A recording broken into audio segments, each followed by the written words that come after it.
Alrighty, good morning, ladies and gentlemen. Happy Monday, y'all. So, today I'm going to talk a little bit about sharing our work because we are getting to the point here now where we are going to be sharing our work with the rest of the class.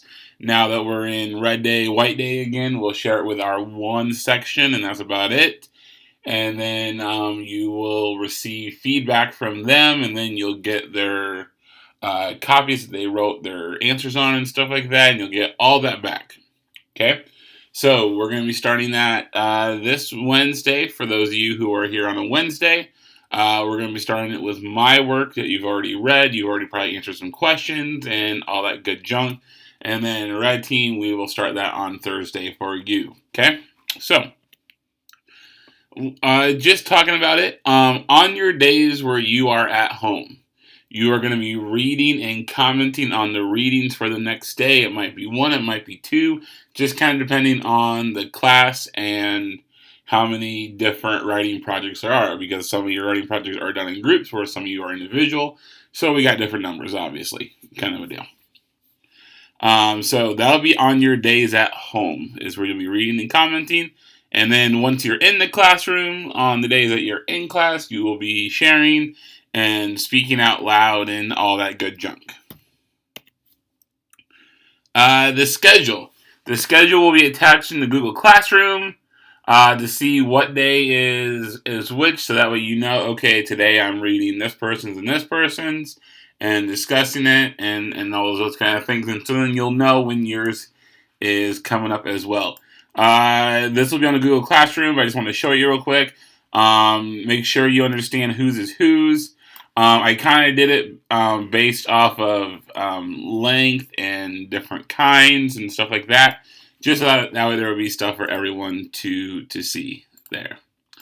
Let's go back to this. All right. You are going to be graded for your in-class discussion as well as your comments and answers to the questions that you're going to give back to your person. Okay. So none of this is going to be anonymous. Just know that. But hopefully you guys all know each other well enough and trust each other to help each other out, because you are a community of writers in my classroom. Let's be a community and let's help each other out. That's why, I was a little nervous giving you mine, but that's just normal nervous jitters. I'm not nervous that you are going to say mean things. I hope you're going to be critical, and I hope that you tell me what I can improve on, but I know it's not mean. And so you just kind of have to have that mindset going in. All right, so there's going to be two different jobs depending on the day. There's going to be the reader, and the reader is you are reading other people's works and you are preparing for the conversation that we are going to be having with them. Typing it out and saying it out loud to them. Or you are the author. You are prepared to listen to people talk about your work. All right, let's go through each of these here real quick. So, as a reader, your main job is to have the reading done for the next day in class. Like, that is rule number one. It is read and it is commented on. You are prepared. You're ready to go. Like I said before, it might be one piece, might be two pieces, depending on the class and the day. It also might be a video to watch instead. That we're going to consider that a text or a reading. It might be a podcast to listen to, and so that might be part of it as well. Or it could be a script for a podcast or for a video. It might be just a piece of writing. We got a lot of different things going on here, so each day is going to be a little bit different. So, when you're out of the building, you are reading each piece more than once. That is going to be key. It is really, really hard as a reader to, help another person by only reading it once, because the first time you're reading it, you are just reading it to understand. You're not looking at it from a writer standpoint. You're looking at it from I'm the audience of this piece standpoint. And so any first impressions that come to your head, if there's stuff that's confusing, if there's stuff that you found funny or interesting or boring or it made you angry or made you upset or it made you think that the writer, didn't know what they were doing that day, kind of a deal. Those are your first impressions. And so comment on those, highlight those in the text, have those ready to go for when we're talking. And then the second through fourth time, and I'm telling you right now, read each piece more than once. Because the second time, the third time, the fourth time, you are reading it as a fellow writer. And you are looking at the questions that the author asked. And so it is necessary to read, watch, listen to it more than once. And it's okay. And guess what? If you're confused and you don't understand what's going on, then chances are there's other people out there that are going to be just like you. And so having to reread it might help you realize what's going on, or it might make you even more confused. And that's something that writer needs to know. That writer needs to know, hey, in this section I have no idea what you're talking about. You're using too many big words and I don't know what, all these words mean, kind of a deal. They need to know that. All right, so when you are answering questions on paper and in person, you need to make sure that you are specific and detailed. No one gains anything, including you, if you are not detailed.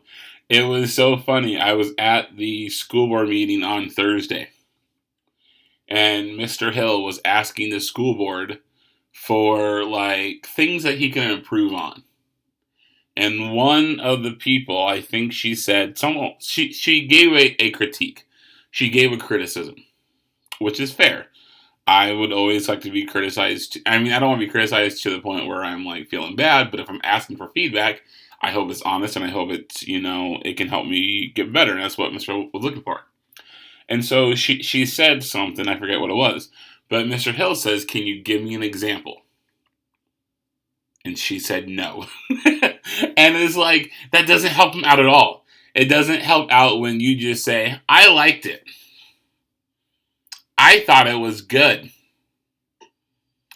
I didn't like it. I was bored.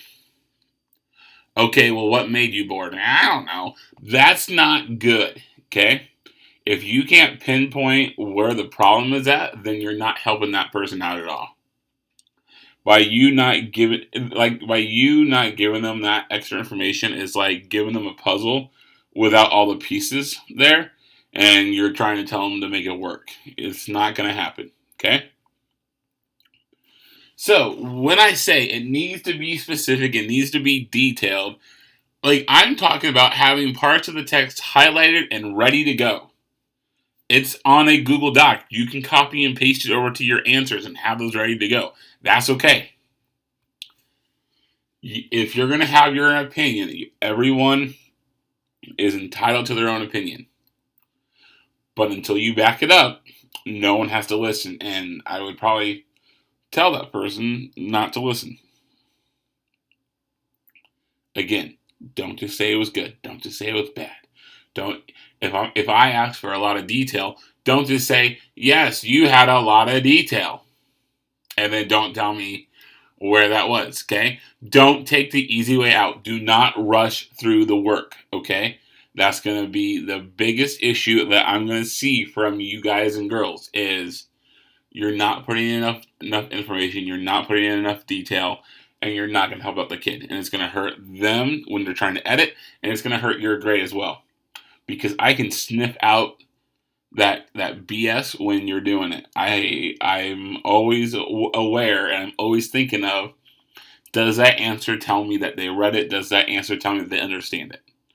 And if it doesn't, I'll call you out on it. And I will say, can you give me an example?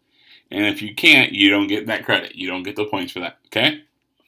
So be ready, be detailed, be ready to go, kind of a deal. And also, I'm just going to add this in here because I'm thinking about it right now as I'm recording this. Don't just do the first paragraph. I see a lot of that when people are talking. They're talking about, oh, I like the detail. Oh, where did the detail at? Oh, somewhere in the first sentence. No. Go through the whole thing. The deeper you get into whatever it is, the better off your comments are going to be. Because it's just like with any TV show, any podcast, any movie. Everyone starts at the beginning. Very few get to the end with actual intent. Make sure that you're doing that, though, okay? Go through the whole thing. Don't just start off really strong on the first page and then go, oh, I'm done, good to go, and then don't do any more. Do the whole thing and be specific, have details, have examples ready to go. Be prepared. Now, if you're the author, your job is to reread your own work because it's probably been a while. It's probably been a couple days, a couple weeks. It's been a while since you've read it. So reread your own work and kind of, you might formulate some of your own opinions and be ready to go. But when you come in, have an open mind. Because if you have a closed mind, if people are telling you good advice and you're not willing to listen, you're not going to take any of that. And that's going to hurt your overall paper, your whole overall essay, whatever it's going to be. Okay? Come in with like a notebook, paper, something like that to write notes on. And when you're taking notes, write down who said it and what they said. And actually listen to what they're saying. Your first reaction is to reject their notions. Because, and this is especially for those of you who like to write, you feel personally attached to this project. You feel like I've been working on this for weeks. I've been working on this for a long time. I put a lot of hard work and effort into it. And you're attacking it. You're personally attacking me, and my story is my baby, and you cannot tell me that my baby is ugly. Please don't do, and you're gonna reject it. You can't go in like that. You gotta have an open mind. You have to listen to these people, okay? When it comes to being a reader, don't personally attack the person, critique and comment on their things. You can't be like, well, I don't like LaRue, so I'm just going to bash LaRue and say he's the worst writer in the world, blah, blah, blah, blah, blah, blah. Probably true, but don't personally attack people, okay? And then authors, if you're not being personally attacked, don't take it as such, okay? And if they're personally attacking you, I'll call them out on that. Don't worry. That's my job as the moderator, is to call people out, to ask them to explain all that good junk. When the readers are discussing it, you cannot talk. Okay? That is rule number 1 for the author. You have to sit there and you have to listen. Because your first reaction is usually going to be, but, or, actually. But here's the deal. You know your piece and you know what you wanted to do more than anyone else in the room. But if you got 4 kids saying, oh yeah, I didn't understand that part either, and oh, there is a plot hole missing here, or oh, I don't know what a tight end is, you should explain that, then that's more on you than it is on them, is because I think your reaction would be, oh, they just don't understand. Yeah, but that's your job. Your job is to make them understand. So make sure that you're actually listening and you're not like ready to jump down people's throats with that. Take notes, write down comments, and then at the end you will get a chance to follow up with people, to ask people questions, to clear up any confusion, stuff like that. And so maybe you're going to say, well, this is what I wanted to achieve. Do you think that I did that? And they go, yeah, maybe. Okay, I can see that now. Or some of them might go, no, I don't see that at all. And so you can, take people's advice. Now, as an author, another thing to kind of think about is you don't have to take everyone's advice. And I have an example. I wrote this story in college about 2 twins, and I said something in the thing about twin magic and or twin thinking like each other, because I've heard that twins, they sometimes can think alike. And I had a pair of twins in the actual class, and I didn't like them. But both of them, without probably looking at each other's work, said the same thing about that's not actually true, and they wrote it the exact same way, and I was like, maybe it is, but some of their ideas were great, and I took them, even though I didn't like them as people, and some of their ideas were pretty terrible, and I didn't use them. And sometimes people try to change your work and make it into what they would do when that's not what you want to do. And so you gotta be looking for those comments as well. You can be nice to everyone and say, oh yeah, I'll consider that, and then not do it. And that's okay, because it's your work at the end of the day. All right, so that is the reader and that is the authors. Now, there's going to be an assignment on the Google Classroom for you, so please go look at that, go fill that out, and turn it in before 8:15 tomorrow morning. That is key because I am taking the answers to that and I am creating a document that I'm going to share that out with you, and then we'll be ready to go for tomorrow or for Wednesday, okay? All right, that is it. Thank you.